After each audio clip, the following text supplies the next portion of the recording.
In the course of several decades giving public lectures on language, mind, and human nature, I have been asked some mighty strange questions. Which is the best language? Are clams and oysters conscious?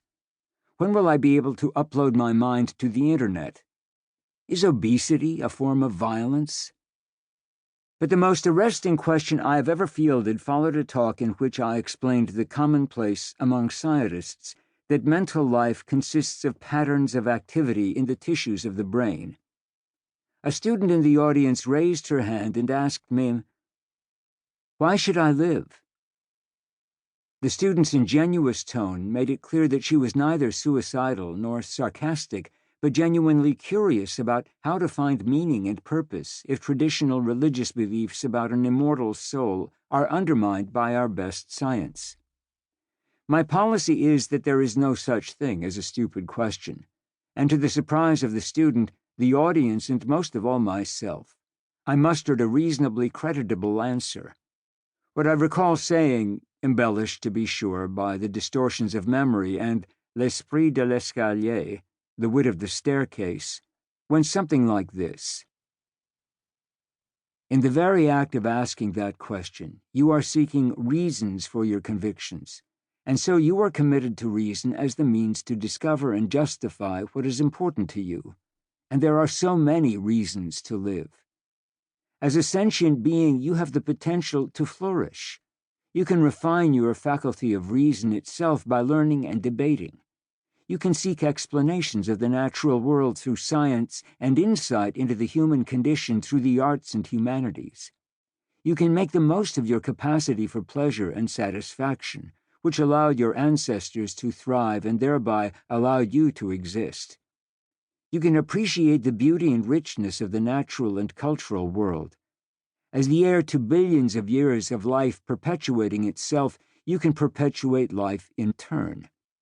You have been endowed with a sense of sympathy, the ability to like, love, respect, help, and show kindness, and you can enjoy the gift of mutual benevolence with friends, family, and colleagues. And because reason tells you that none of this is particular to you, you have the responsibility to provide to others what you expect for yourself. You can foster the welfare of other sentient beings by enhancing life, health, knowledge, freedom, abundance, safety, beauty, and peace. History shows that when we sympathize with others and apply our ingenuity to improving the human condition, we can make progress in doing so, and you can help to continue that progress. Explaining the meaning of life is not in the usual job description of a professor of cognitive science, and I would not have had the gall to take up her question if the answer depended on my arcane technical knowledge or my dubious personal wisdom.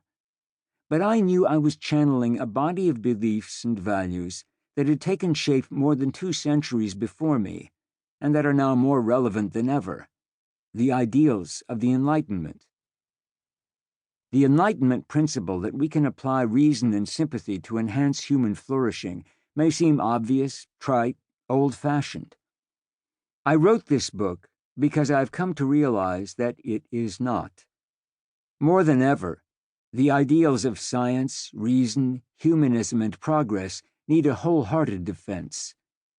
We take its gifts for granted: newborns who will live more than 8 decades, markets overflowing with food, clean water that appears with a flick of a finger, and waste that disappears with another, pills that erase a painful infection, sons who are not sent off to war, daughters who can walk the streets in safety, critics of the powerful who are not jailed or shot, the world's knowledge and culture available in a shirt pocket. But these are human accomplishments, not cosmic birthrights. In the memories of many listeners to this audiobook, and in the experience of those in less fortunate parts of the world, war, scarcity, disease, ignorance, and lethal menace are a natural part of existence.